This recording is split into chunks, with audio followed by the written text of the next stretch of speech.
we write down test for cement. Test for cement. सबसे पहला इसमें है field test. The very first part is field test. The very first part is field test.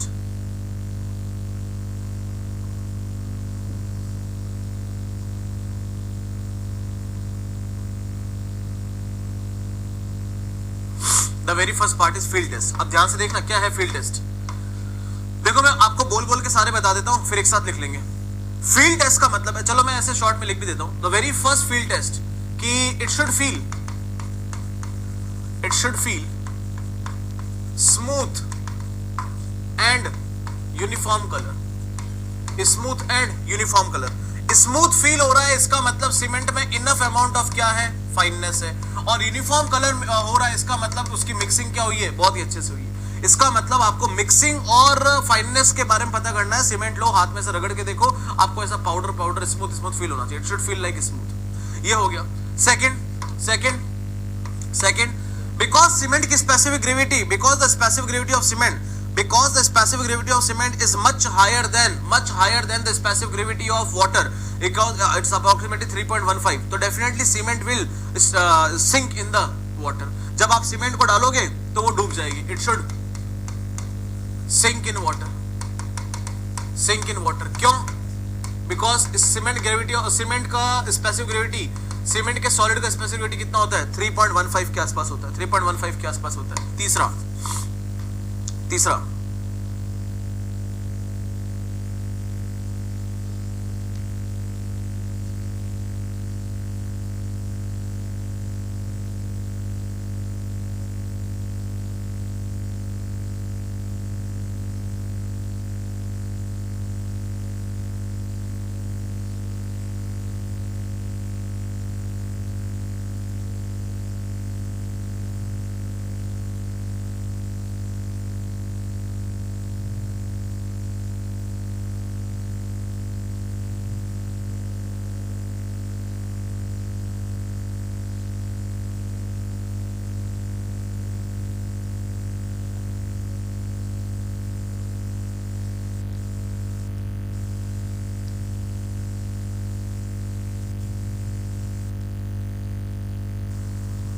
Of the specific gravity.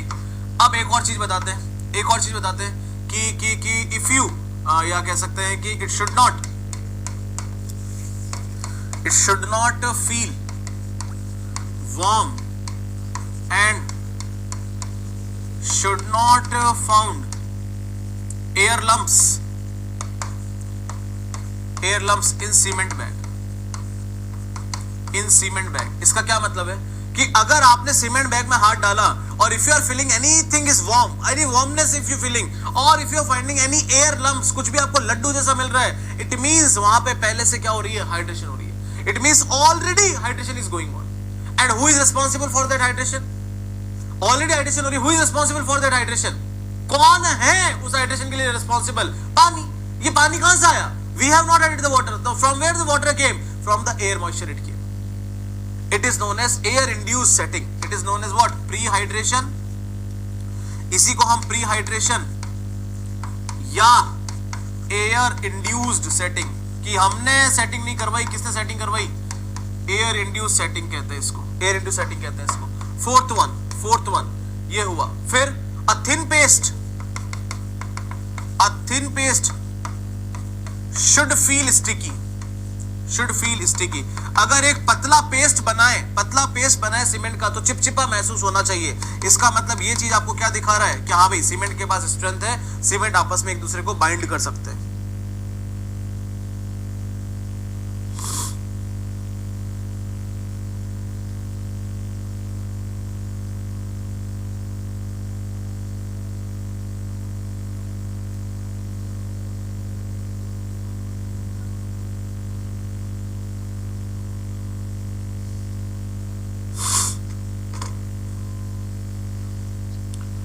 फिर एक आता है पांचवा field test आता है. The fifth field test is a thick paste known as faster, a thick paste known as faster, if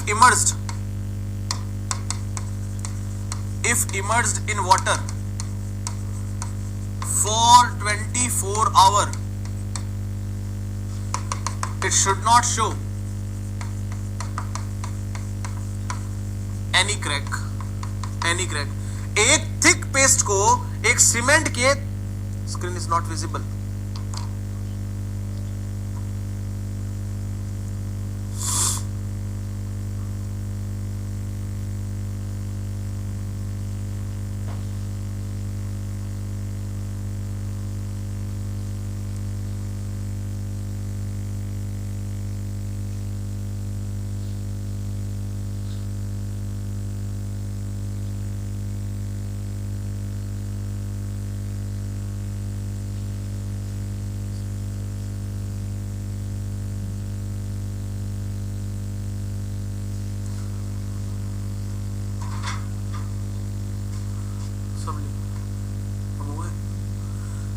now is it correct? अभी हो गया?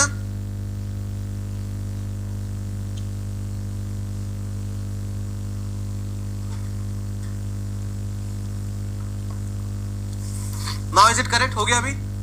A thick paste known as fasters, if immersed in water for 24 hours, it should not show any crack. इस तरह का कोई crack नहीं आना चाहिए. क्यों?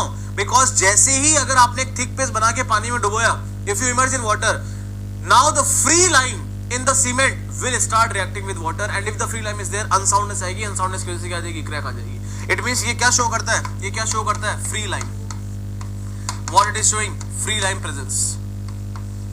ये शो करता है फ्री लाइम प्रेजेंस. इसके अलावा एक स्ट्रेंथ टेस्ट भी है. There is strength test also. In the strength test, what you do? You are making a specimen. You are making or preparing an specimen like this.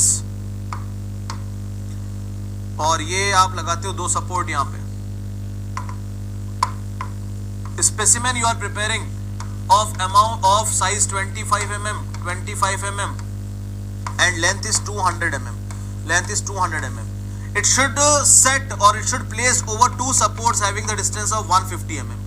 Now you need to keep a point load of 340 Newton, which will be kept by 10 bricks. Approximately 10 bricks रखने से point load आ जाएगा. It should not fail in this given loading condition. The specimen should not fail in a given specimen should not fail in given loading condition. In given loading condition. अभी भी जा रहा है.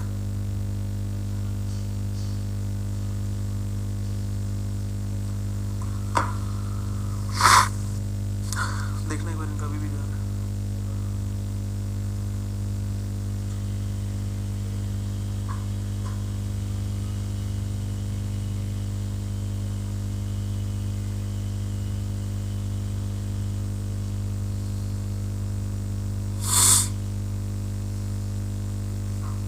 Voice not clear. अभी भी black screen आ रहा है.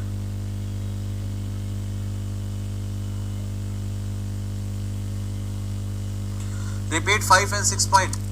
मैं 4 से लेकर 6 तक सारे रिपीट कर देता हूं. The fourth point was a thin paste should feel sticky. अगर आप एक सीमेंट की स्लरी बनाते हो, सीमेंट में पानी डाल के देखते हो, तो इट शुड फील यू चिपचिपा. आपको ग्लोइंग फेस होना चाहिए. चिपचिपेपन से क्या पता चलता है कि ये बाइंड कर सकता है. It can bind. फिर आता है अ थिक पेस्ट. अगर एक थिक पेस्ट बनाया जाए, उसको पानी में डुबाया जाए, तो अगले दिन क्रैक नहीं आना चाहिए इस पे. Because if you are emerging the thick paste in the water, then what will happen? If free lime is present, अगर फ्री लाइम प्रेजेंट है तो वो पानी से रिएक्ट करके क्या बना देगा? कैल्शियम हाइड्रोक्साइड बना देगा, जिससे उसका वॉल्यूम क्या कर जाता है? इंक्रीज कर जाता है. लास्ट हमने लिखा कि स्ट्रेंथ टेस्ट भी किया जा सकता है. इसमें स्ट्रेंथ की वैल्यू नहीं पता चलेगी, बस ऐसे ही कि हाँ भाई स्ट्रॉन्ग है कि नहीं है. तो there you have to make a specimen of 25 25 200. The cross section is 25 25, length is 200. It should be supported or it should be kept over a two support 150 mm distance. बीच में लोड लगना चाहिए 340 Newton. 340 Newton में हमने लिखा है कि specimen should not fail in the loading condition, given loading condition.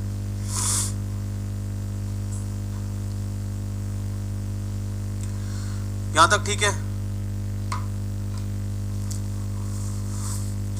Point 3 में लिखा था कि अगर हम सीमेंट बैग में हाथ डालते हैं, if it is feeling you warm, it means something is going inside, some hydration is going inside. आप वार्म है क्यों? क्योंकि हीट निकल रहा है, because heat is coming out. Heat निकल रहा है मतलब हाइड्रेशन चल रही है। अरे हाइड्रेशन किसने की? हम तो थे नहीं वहां पे, हमने तो पानी डाला नहीं। इट मींस एयर मॉइस्चर से हाइड्रेशन हुई। It means with the help of air moisture.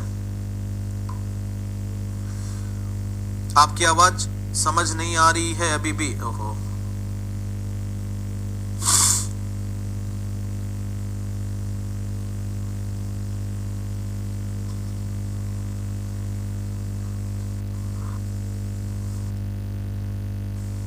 चलिए, now we are moving to the lab test. Now we are moving to the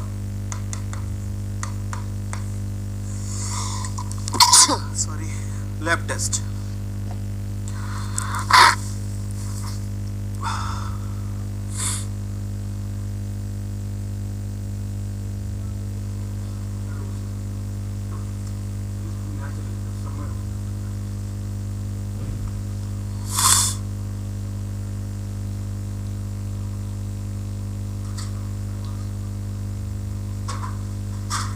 sir please point second में numerical 3.15 है numerical.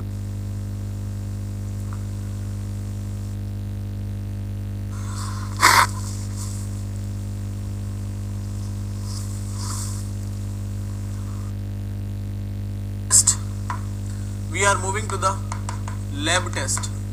सारे lab test बहुत ध्यान से सुनिएगा, please listen carefully all the lab test. सबसे पहला लैब टेस्ट है specific gravity test.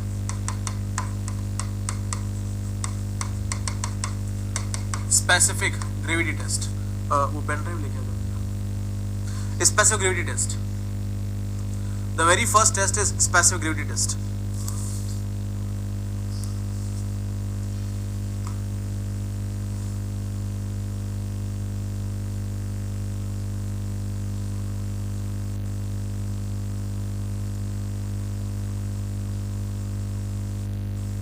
Please check, अब तो वीडियो एकदम क्लियर है।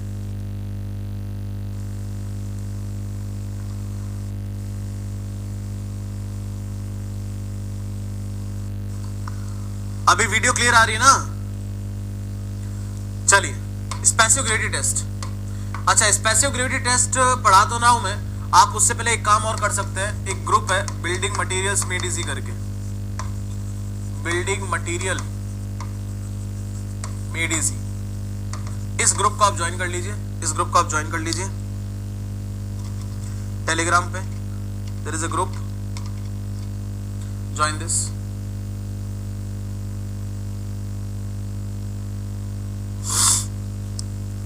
Sound and video both are lagging. अरे अभी तो पढ़ाया ही नहीं शौर्या। क्या होगा? प्रॉब्लम क्या होगी? पानी के साथ सीमेंट हाइड्रेशन करने लग जाएगा, इट विल स्टार्ट हाइड्रेटिंग। तो हम क्या करते हैं, ये मान लीजिए इस तरह का कुछ ली चैटलर फ्लास्क होता है, इस टाइप का कुछ फ्लास्क होता है। That picture I will share with you in the group. इस तरह कुछ फ्लास्क होता है, तो इसके अंदर हमने पहले से केरोसिन भर रखी है। ये केरोसिन भर रखी है, केरोसिन भर रखी है। तो हमने 64 ग्राम सीमेंट डालनी है, हमने 64 ग्राम सीमेंट डालनी है। जैसे 64 ग्राम सीमेंट डालोगे, वॉल्यूम क्या कर जाएगा? ऊपर चला जाएगा। वॉल्यूम ऊपर चला जाएगा। वॉल्यूम ऊपर जाने के बाद में आपको इसको शेक करना है, आपको इसको शेक करना है। Shake for enough time, shake for enough time to remove air bubble, to remove air bubble. और ये है आपका kerosene, this is what kerosene. अब जैसे शेक करोगे, एयर बबल रिमूव होंगे, ये वॉल्यूम वापस से क्या कर जाएगी? ड्रॉप कर जाएगी। This volume will drop again, क्योंकि शुरुआत में जो वॉल्यूम डिस्प्लेसमेंट हुई है, in the beginning the volume displacement is because of 64 gram cement and it's voids and its air void. Now because you have removed the air, now only left is cement solid. अब जो बचा है केवल cement solid बचा है, तो आपका volume displacement भी क्या होगा? केवल सीमेंट सॉलिड की वजह से ही होगा। तो यहां आ गया। तो इसका मतलब ये जो आपका डाटा है, ये जो आपका डाटा है, ये चीज आपको दिखाता है कि आपके वॉल्यूम में या आपके सिस्टम में कितना वॉल्यूम ऑफ सीमेंट सॉलिड है। This is the data which is showing you what is the volume of cement solid, and this is the data which is showing you what is the mass of cement solid. We need to calculate specific gravity of cement solid.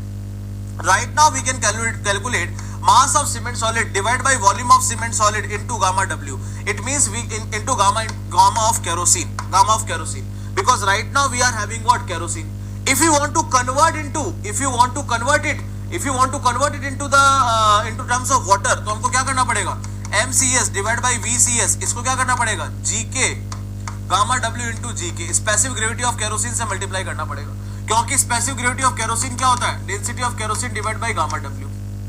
अब आप मुझे बता सकते हैं कि ये जो चीज है वो क्या है, देखो ये जो चीज है वो क्या है, density of cement solid divide by density of gamma W into GK। तो इसका मतलब ये क्या आपका GCS डिवाइड बाय GK है, GCS डिवाइड बाय GK, इसका मतलब GCS is equal to G dash multiplied by GK, G dash multiplied by GK, this is what you need to calculate. तो फर्स्ट ऑफ ऑल हमको 64 ग्राम cement डालनी है, तो हमें mass of cement solid पहले से पता है। To calculate the volume of cement solid we have to shake it. क्यों शेक किया, ताकि एयर बबल क्या कर जाए, रिमूव कर जाए।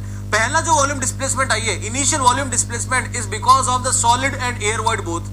अब जैसे एयर वॉइड रिमूव हो गए, ओनली सॉलिड बचे, तो the volume displacement will be because of solid only. This is the volume displacement, this is the volume of solid, this is the mass of solid. तो mass of solid divide by volume of solid, we are having what, kerosene. We are having what, kerosene. हमको kerosene को convert करना है पानी में, तो हमने ये एक जुगाड़ काम में ले लिया। तो अब बताओ ये जो हुआ, केवल ये कितना हो गया, ये हो गया आपका mass density of cement solid. This is density of cement solid divide by gamma of W। अब आपको पता है density of cement solid divide by gamma W क्या होगा, G ऑफ सीमेंट सॉलिड हो गया डिवाइड बाय GK हो गया। So this is the specific gravity.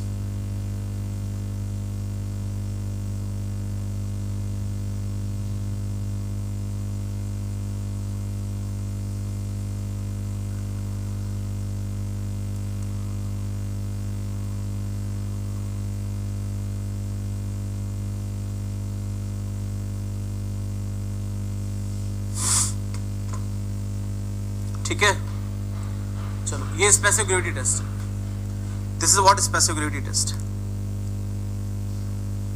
Next test is fineness test. Next test is fineness test.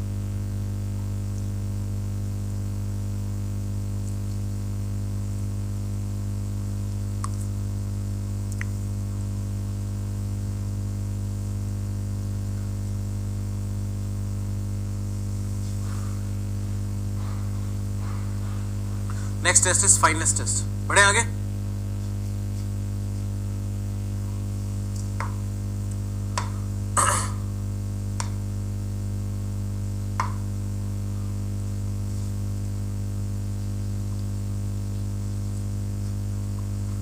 Next is fineness test. अभी वो PDF upload हो रहा है, तब तक आप लिखिए fineness of cement, fineness of cement controls, fineness of cement controls. Till then you write, because तब तक ये 30-40 पे डेवलप इसमें अपलोड होंगे तब तक। Fineness of cement controls, fineness of cement controls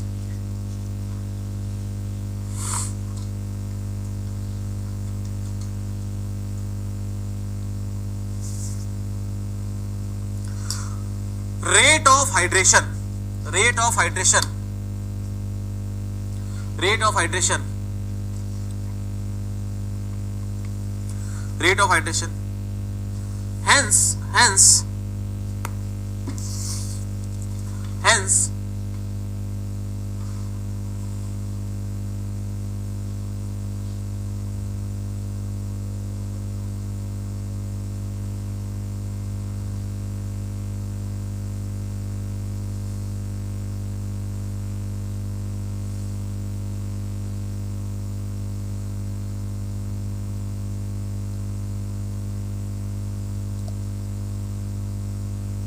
Hence if the fineness is more,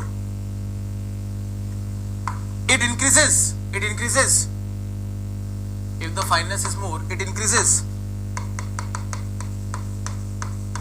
If the fineness is more, it increases. Rate of gain in strength, rate of gain in strength, comma, rate of setting, comma, rate of prehydration and rate of alkali aggregate reaction, alkali aggregate reaction and rate of alkali aggregate reaction.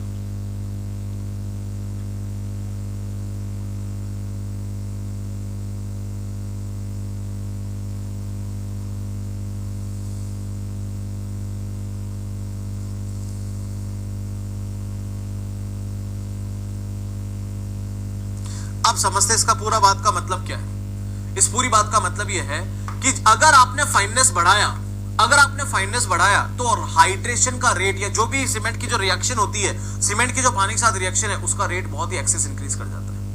अब वो rate increase क्यों करता है उसको समझते हैं। क्योंकि जैसे ही फाइननेस बढ़ा, once you increase the fineness, definitely the number of surfaces of the cement will increase. If the number of surfaces will increase, the chemical reaction will automatically become fast. And result of chemical reaction is what? Strength gaining. And your strength gaining will also become fast. It means your 28-day strength can occur in 25 days if you use the finer cement. But problem is, hydration केवल और केवल strength तो देता नहीं है। Hydration का मतलब क्या है? पानी से रिएक्शन होना बस। अब उसका सबसे पहला रिजल्ट आता है, सेटिंग भी फास्ट हो जाती है। और सेटिंग का फास्ट होना अपने लिए बिल्कुल भी अच्छी बात नहीं है। It is not a good thing to have setting earlier than the required time, because it will cause a shrinkage. Similarly उसको तो पानी से रिएक्शन करना आता है, it can react with the water in a fast manner, that is what is concern.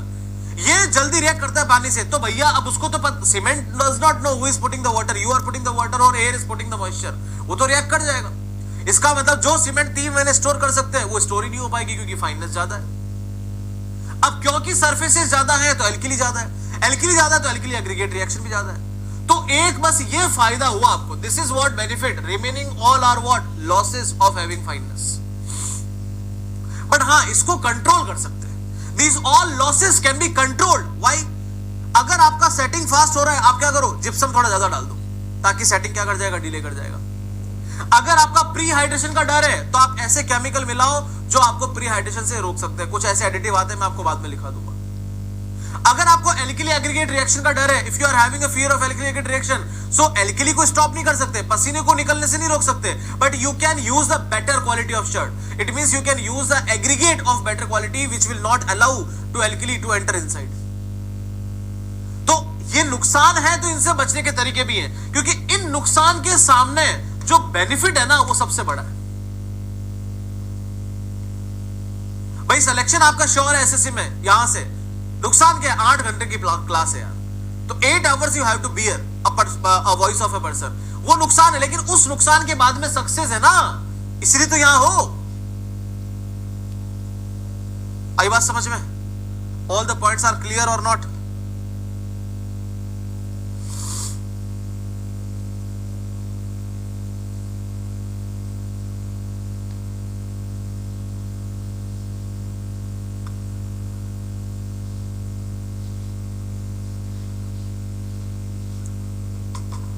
Clear है?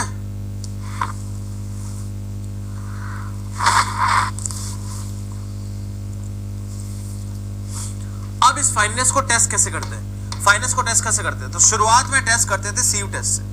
Initially we were supposed to test with sieve test. अब sieve test क्या होता है? We need to take 90 micron sieve and 50 minutes इसको shake करना है।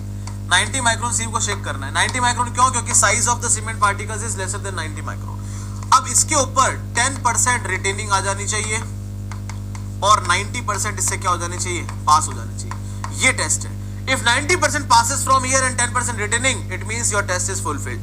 Let us say if the condition is, अगर example लेते हैं कि कंडीशन कुछ ऐसा हो गया कि 70% ही पास कर पाए, 30% रिटेन कर गए, 30% रिटेन कर गए, तो इसको हम क्या बोलेंगे? Under grinding. इसको हम क्या बोलेंगे? Under grinding. क्यों बोला under grinding? Why it is under grinding? because 30% particles are still bigger than the 90 micron. It means आपने ग्राइंडिंग अच्छे से नहीं की है। It means you have not done grinding well. और अगर ये कंडीशन ऐसी आ जाए, लेट से ऐसी आ जाए, 97% पास कर जाए और 3% रिटेन कर जाए, इसको हम क्या बोलेंगे? Over grinding. That will be known as what? Over grinding. क्यों ओवर ग्राइंडिंग बोला? Because now the more percentage has been passed. It means you have grounded more than the requirement. More than the requirement. दूसरा test आता है इसका air permeability test. Air permeability test. इस air permeability test को हम nurse and balance test भी बोलते हैं। इन दोनों ने मिलकर बनाया था नर्स एंड बैलेंस टेस्ट। अब नाम में लिखा आ रहा है कि आपको ये एयर को पास करवाना है, एयर को पास करवाना है, तो ठीक है एयर पास करवा देते हैं। ये लो, ये एक सीमेंट बेड है, ध्यान से सुनिएगा, ये एक सीमेंट बेड है।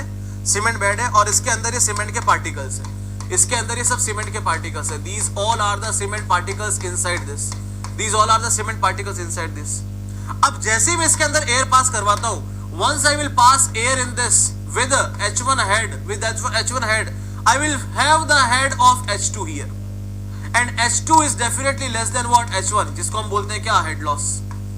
अब ये बताओ ये हेड लॉस क्यों आया?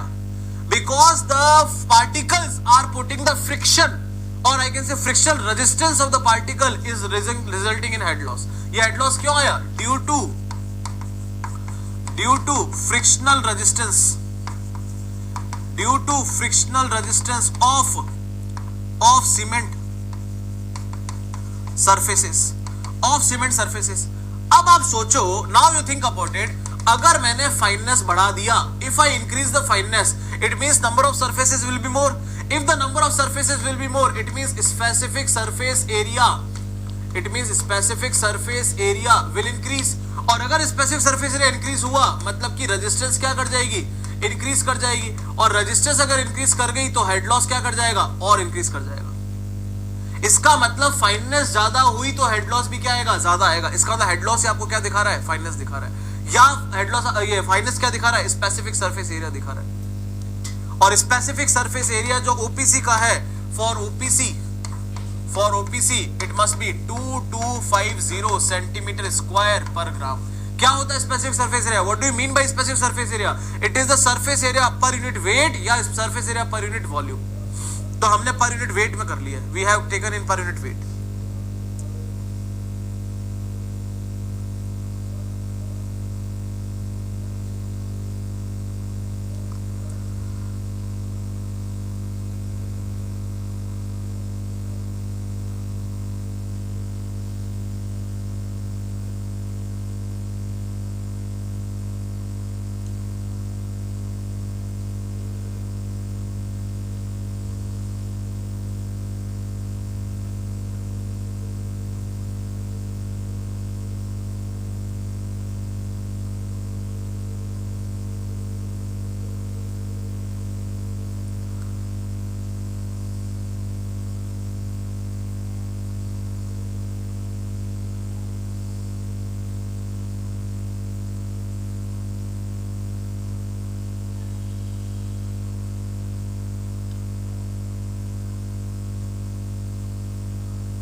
Clear for everybody? एक और टेस्ट है जिसका नाम है वेंगर टर्बिड मीटर टेस्ट, तो वो आप सब ऐसे ही नोट करके लिख सकते हो। वेंगर turbidimeter test also used to determine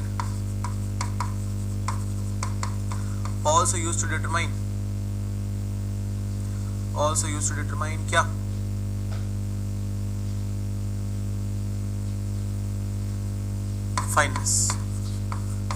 fineness of cement।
Now clear है?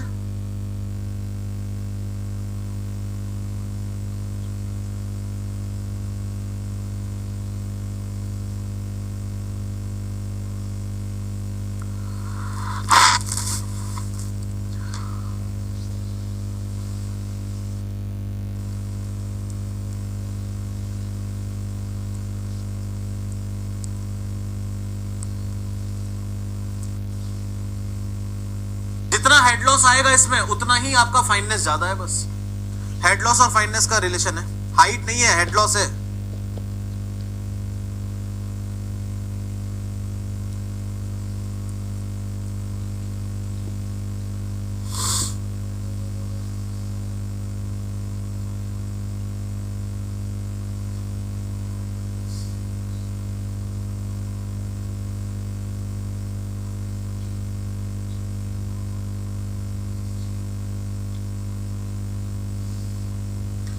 बढ़े आगे।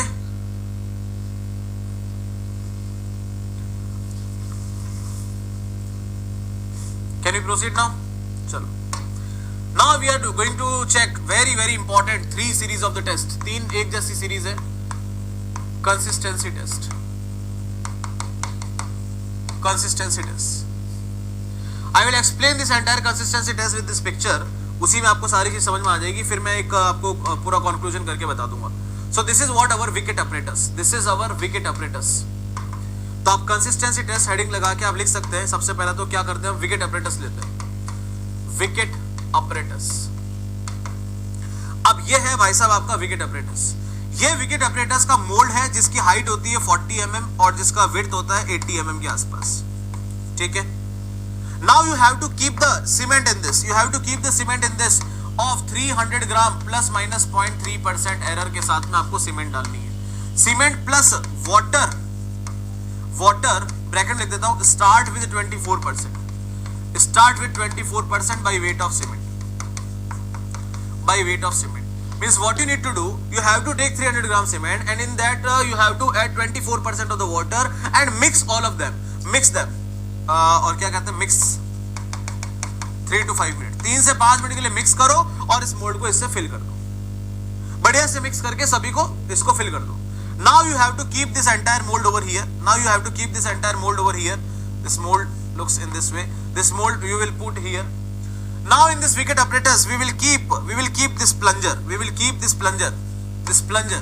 हम प्लंजर काम में लेंगे जिसका डाया है 10 mm, जिसका डाया है 10 mm और हाइट है कितनी, 50 mm।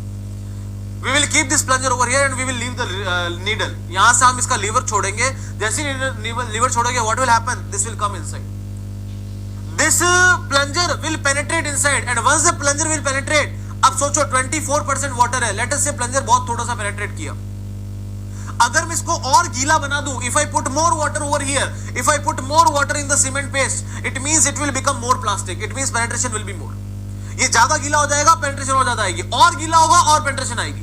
तो हमें कहां जाके रुक जाना है, हमें वहां जाके रुक जाना है जब ये प्लंजर पेनिट्रेट कर जाए, कहां तक, जब ये प्लंजर पेनिट्रेट कर जाए कहां तक, नीचे से 5 से 7 mm या कह दो ऊपर से 33 से 35 mm फ्रॉम द टॉप। जब ये पेनिट्रेट कर जाएगा उसी को हम बोलेंगे क्या, standard consistency. That is only known as what, standard consistency, what, P, standard consistency P.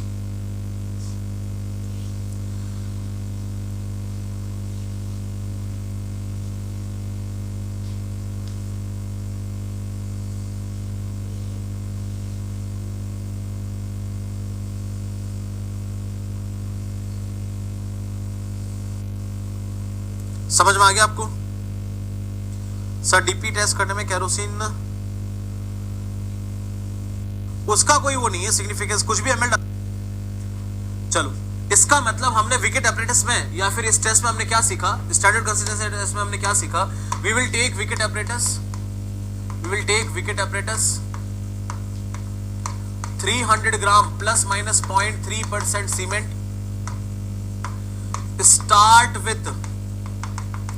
start with 24% water, 24% water, mix 3 to 5 minutes mix करो। अच्छा, एक और बात, जो रिलेटिव ह्यूमिडिटी चाहिए वो 95% चाहिए और जो टेम्परेचर चाहिए 27 degree plus minus 2 degree Celsius चाहिए जहां पे आप काम कर रहे हो। 90%, not 95, 90%. This is the relative humidity wherever you are testing it. Why that much of the high relative humidity is required? इतना ज्यादा ह्यूमिडिटी क्यों चाहिए? ताकि ड्यूरिंग द टेस्ट आपका पानी इवोपरेट ना कर जाए। यही अगर ह्यूमिडिटी कम हुआ, लेट अस से ह्यूमिडिटी इज लेस और 60-70% हुआ, your water will evaporate. It means you have added 30%, but during the test it became 28%. It means you are giving me answer 30% and actually answer is 28%. The error will occur. इसलिए maximum humidity रखते हैं. ठीक है? What we will use? We will use plunger of dia 10 mm and height 50 mm. And we will see the penetration of plunger. Penetration of plunger up to 33 to 35 mm from top or 5 to 7 mm from bottom. तो ऐसा water content at which this much of the penetration of plunger occurs, that water content is known as standard consistency or normal consistency, which is known as P. ये वो पानी है जो आपके system को चाहिए, मिनिमम चाहिए एक सिस्टम को प्लास्टिक बनाने के लिए, to make the system plastic. Because let us say आपने 100 ग्राम सीमेंट लिया, 4 बूंद पानी मिला दिया, कुछ होगा ही नहीं उसका. ना हाइड्रेशन होगी, ना उसमें कोई प्लास्टिसिटी आएगी, ना neither it will be hydration nor it will be plasticity. Let us say instead of 4 drops you have added half of the glass. Maybe it will work, may not be it will work. That's why we should know the minimum amount of water which can make the paste plastic or which can make the paste workable. That is something is known as standard consistency. उसी को हम standard consistency बोलते हैं.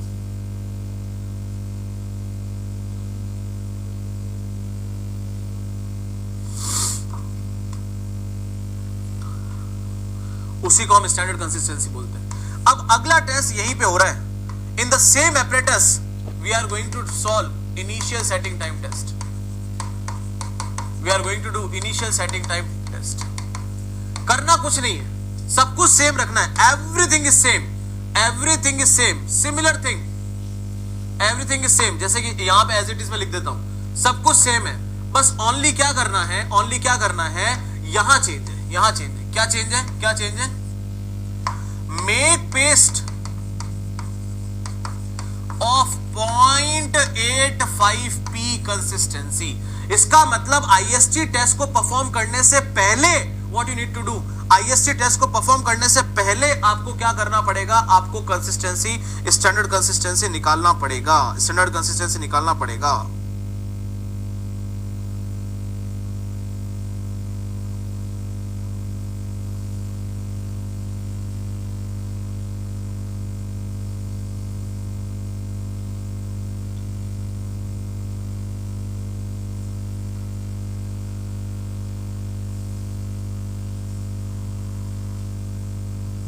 After standard consistency only you will be able to do it. अब इसमें करना क्या है, हमको कैसे पता चलेगा कि आईएसटी कब आएगा? तो जस्ट इमेजिन करिए कि आपने जैसे ही पानी मिलाया and at the same time if you drop a needle, what will happen, it will penetrate up to 40 mm. आपको मैं फोटो से दिखाता हूं, I will show you with the picture. तो ये रहा पिक्चर, देखिए. अगर मैं यही विकेट अपरेटस में ये वाली नीडल ये रही, now the needle is this, ये नीडल काम में लेनी है. अगर मैं जैसे ही मैंने गीला वो सीमेंट बनाया और नीडल ड्रॉप करवाई, the needle will penetrate up to what, complete 40 mm. जैसे हल्का सेट होना चालू करेगा, once the stiffness will start occurring, the penetration will start reducing. हल्के पेनिट्रेशन भी क्या करेगी, रिड्यूस करेगी.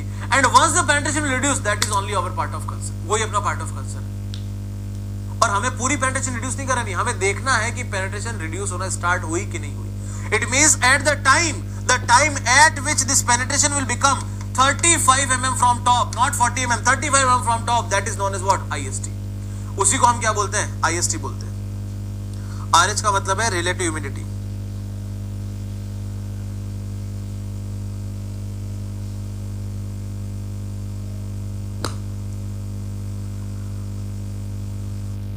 IST means what?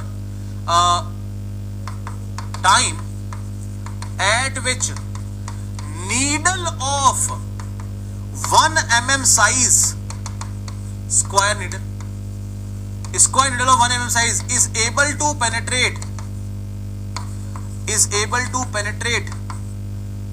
35 mm plus minus 0.5 mm from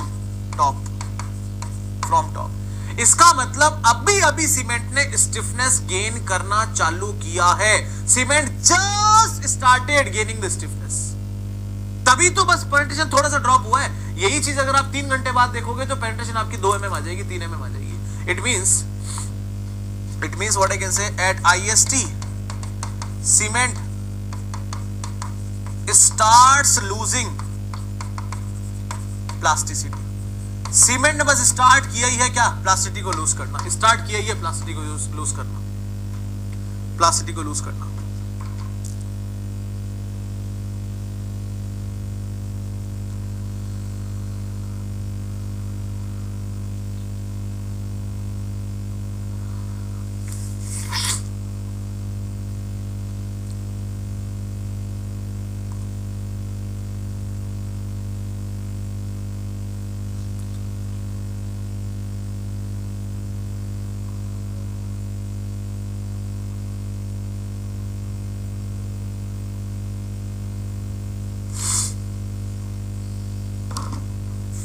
अब देखते हैं फाइनल सेटिंग टाइम, अब देखते हैं फाइनल सेटिंग टाइम,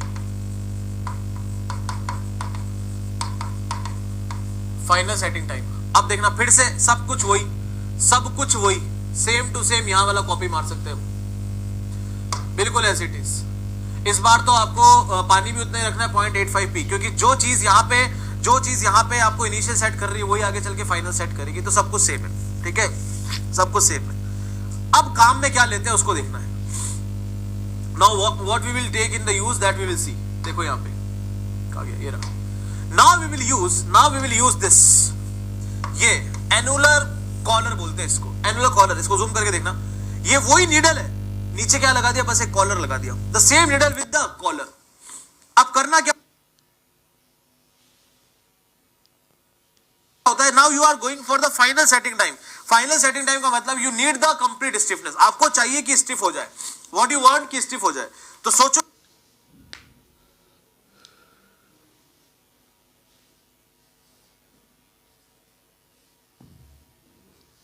एक बार कि ये आपने यहां पे मोल्ड रखा, this is what your mould, in that cement is set up to here, in that cement is filled up to here. और ये जैसे जैसे पूरा मान लो ऐसे सेट सीमेंट है, ठीक है। तो now what will happen, once you will add this plunger over here, ये नीडल है मान लीजिए, this is what your needle, let us say this is needle and under this needle this is a plunger, ठीक है, ऐसा कुछ है। तो जैसे ही आपने इसको ड्रॉप कराया क्या होगा, आफ्टर 2 आवर्स क्या होगा, हो सकता है हल्का फुल्का पेनिट्रेशन आ जाए क्योंकि अभी भी गीला है, बट 3-4 घंटे बाद क्या होगा, पेनिट्रेशन बिल्कुल खत्म हो जाएगी क्योंकि स्टिफनेस भयंकर आ गई है। स्टिफनेस क्या आ गई है, भयंकर आ गई है। अब बिकॉज स्टिफनेस भयंकर आ गई है, अरे यार उधर कहां देख रहे हो, इधर ध्यान दो ना, बिकॉज स्टिफनेस भयंकर आ गई है, बिकॉज स्टिफनेस भयंकर आ गई है, because stiffness is very high, so penetration will be reduced.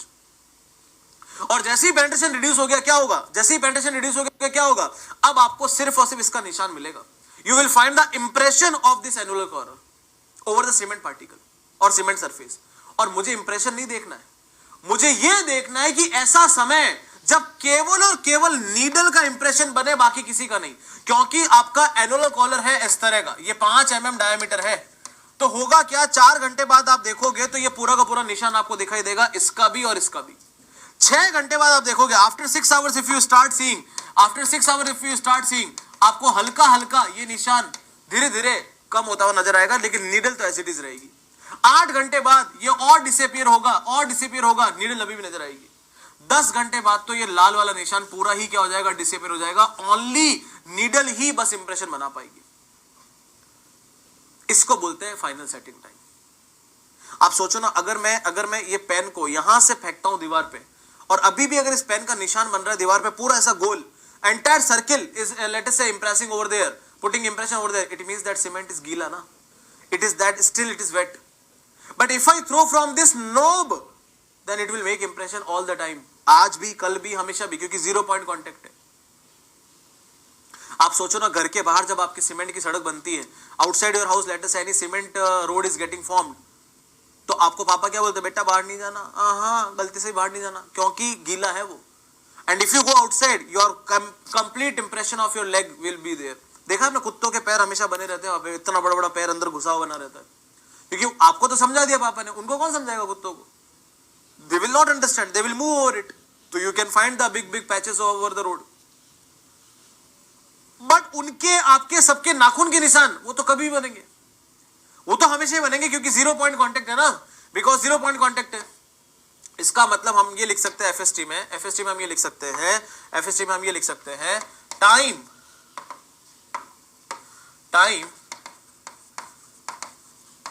at which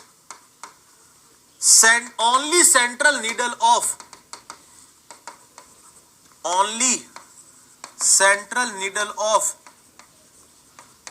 annular collar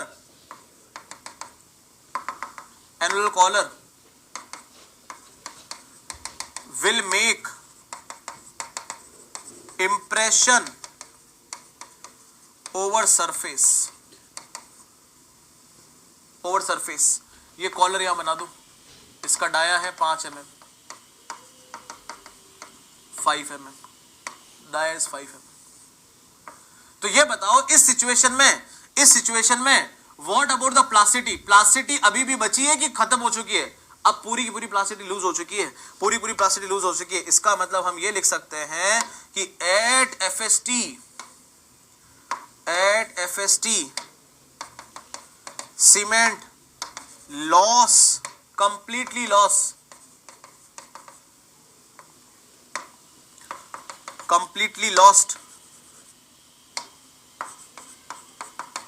its plasticity।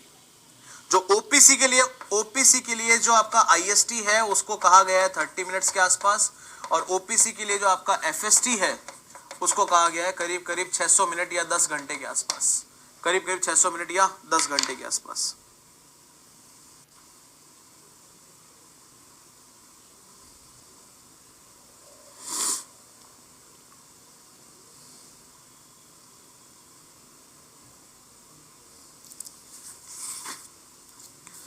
Clear है?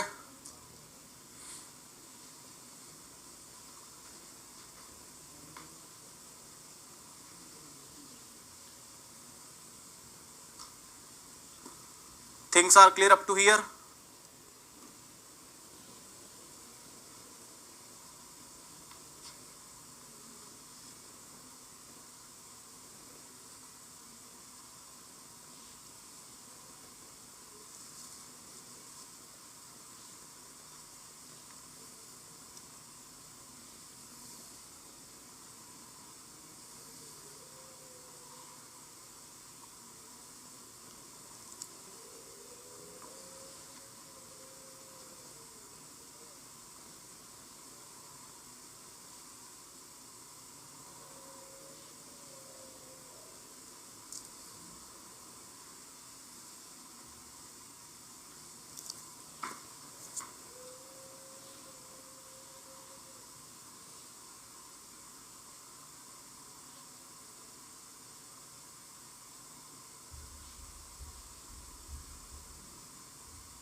Things are clear up to here. Can I proceed now?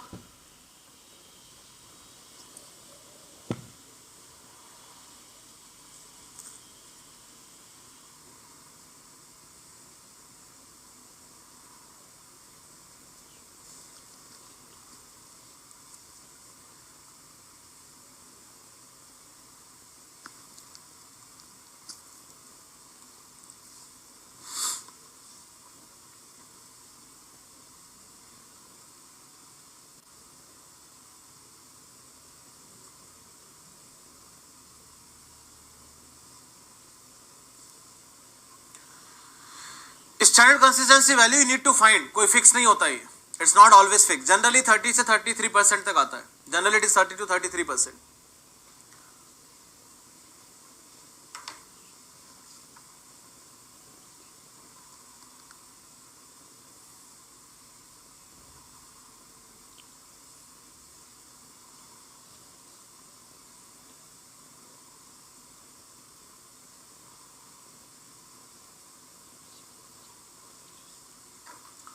OPC का full form क्या होता है? बहुत बढ़िया, नहीं पता, I don't know. Next is compressive strength of cement. Compressive strength of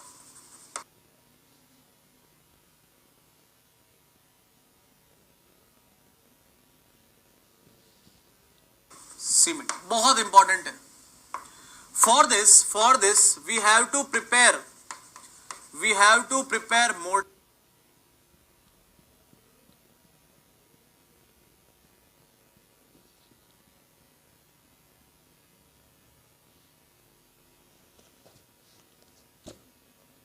Of 1:3 with P/4 plus 3% water by weight of cement and sand. by weight of cement and sand. बहुत important बात है. कैसे? फर्स्ट ऑफ ऑल आपको 200 ग्राम तो लेना है cement, उसमें 600 ग्राम आपको डालना है Ennore sand. You have to keep the Ennore sand, means the sand from Ennore, and now you have to put the water of amount P/4 plus 3%. P is the standard consistency. Let us say you have found it 32%. Divide by 4 plus 3. It means 11% of the water you have to add by weight of cement and sand. Not only by weight of cement. Generally हम हमेशा by weight of cement लेते हैं. यहाँ पे साफ लिखा है by weight of cement and sand. It means 11% of 800 gram water you need to add. 88 ml water you need to add. ठीक है. अब जो आपने यहां से बना लिया, prepare the specimen.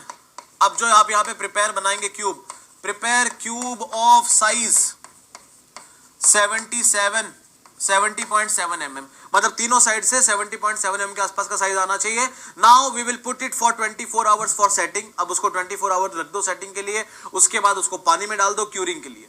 Because once you will add in the water, then the C3S will start working with the water and will start making the CSH gel. वो CSH gel बनाना स्टार्ट करेगा. तो 3 दिन बाद, 7 दिन बाद, 28 दिन बाद अपनी स्ट्रेंथ चेक करोगे. वो स्ट्रेंथ आपकी C3S से बने हुए CSH gel और C2S से बने हुए थोड़े से CSH gel की वजह से आई है. इसी को अगर मैं सालों साल रख दूं पानी के अंदर तो स्ट्रेंथ और इंक्रीज कर जाएगी. क्यों कर जाएगी इंक्रीज? क्योंकि उस केस में C2S का भी CSH gel आ जाएगा पिक्चर में. जनरली हम C2S का तो वेट ही नहीं करते. Why we are not waiting? Because very slow, बहुत स्लो है वो, सालों साल चलता है उसका हाइड्रेशन. समझ में आया? तो ये बनाया, ठीक है. तो after setting put in curing tank, ठीक है. Put in curing tank for 3, 7 और 28 डेज. अब इसके बाद हमको टेस्ट करना है, इसके बाद हमको निकाल के टेस्ट करना है. bring it out and test in CTM in SSD condition at the rate of 35 Newton per mm square per minute. अब ये SSD कंडीशन क्या होती है? इसको बोलते हैं surface saturated dry. Surface saturated dry, saturated dry condition होती है. क्या मतलब है इस बात का? हमने इस क्यूब को वहां पे डाल के रख दिया पानी में. For how many days?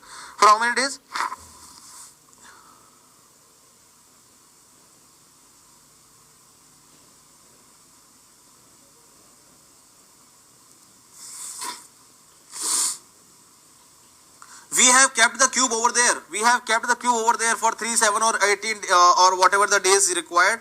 जितना भी दिन आपको चाहिए उतना रख दीजिए. उसके बाद उसको निकाल के SSD कंडीशन में टेस्ट करना है. अब ये SSD कंडीशन क्या होता है?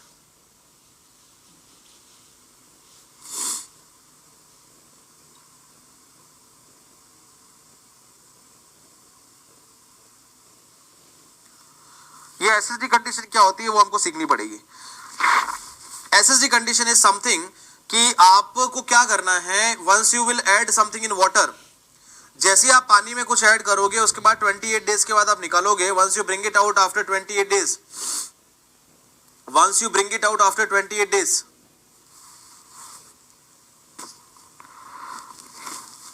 देन किस तरह से उसको बाहर निकालना है, किस तरह से बाहर निकालना है आफ्टर 28 डेज, ध्यान रखिएगा। आपको बाहर निकाल के ओनली टॉवल से पहुंच देना है, bring it out and simply wash it with water towel, so that from inside it must be saturated but from outside it must be dry. अंदर से तो गीला है लेकिन बाहर से आपने सुखा दिया, इसको सरफेस सैचुरेटेड ड्राई कंडीशन बोलते हैं। ठीक है, तो ठीक है, अच्छी बात है, अच्छी बात है। अब ये आपने टेस्ट कर लिया, 3 क्यूब का आपको एवरेज निकालना है और टेस्ट कर लेना है।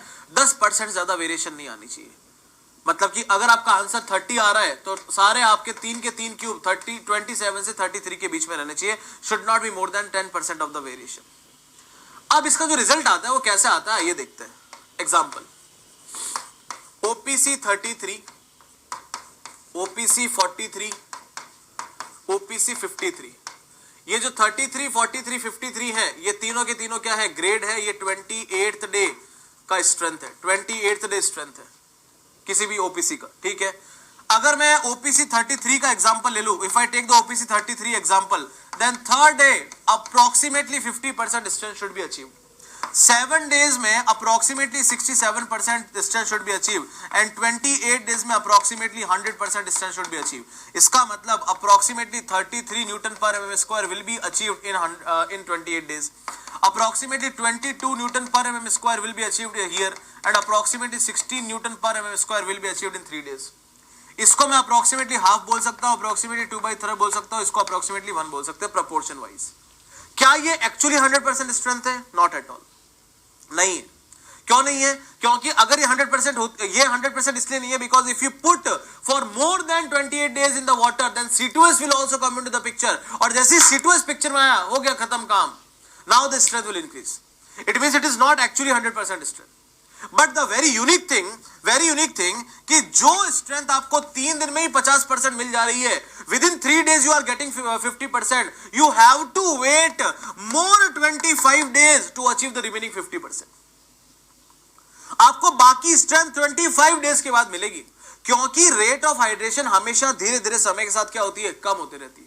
Rate of hydration supposed to be lose as the time increases। यही तो कर्व आपने सुबह बनाया था, यही तो कर्व सुबह बनाया था। ये देखो इस तरह का, we have made the C3S curve in this way, C3S curve in this way, कि इनिशियली तो बहुत स्टीप है, धीरे धीरे क्या हो रहा है, ये कम स्टीप होता जा रहा है, क्योंकि रेट ऑफ हाइड्रेशन धीरे धीरे क्या हो रही है, लूज हो रही है। शुरुआत में तो बहुत फास्ट है, देखो बाकी 25 दिन और लग गए आपको रिमेनिंग के लिए, 25 दिन और लग गए आपको रिमेनिंग के लिए, फॉर द रिमेनिंग। अब एक और बात है, अगर स्ट्रेंथ 32 से 37 न्यूटन पर एम स्क्वायर हुई एज पर IS 10262, अगर स्ट्रेंथ 32 से 37 न्यूटन पर एम स्क्वायर हुई, इसको हम A ग्रेड बोलते हैं। 37 से 42 न्यूटन पर एम स्क्वायर हुई तो हम इसको B ग्रेड बोलते हैं। 42 mm से 47 न्यूटन पर एम स्क्वायर हुई तो इसको C ग्रेड बोलते हैं। 47 न्यूटन पर एम स्क्वायर से लेके 52.5 न्यूटन पर एम स्क्वायर हुई तो उसको D ग्रेड बोलते हैं। 52 से लेके 57.5 न्यूटन पर एम स्क्वायर तक हुई तो उसको E ग्रेड बोलते हैं, और 57.5 से लेके 62.5 न्यूटन पर एम स्क्वायर तक हुआ तो उसको हम F ग्रेड बोलते हैं। अगर मैं इन सब में देखूं तो अपना ग्रेड कौन कौन सा है, 33, 43, 53, इसमें आएगा 33, इसमें आएगा 33, इसमें आएगा 43, in this range 43 is there and in this range 53 is there।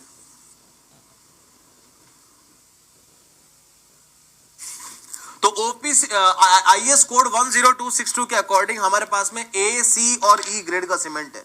We are having A, C and E grade.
यहाँ तक की बातें क्लियर है?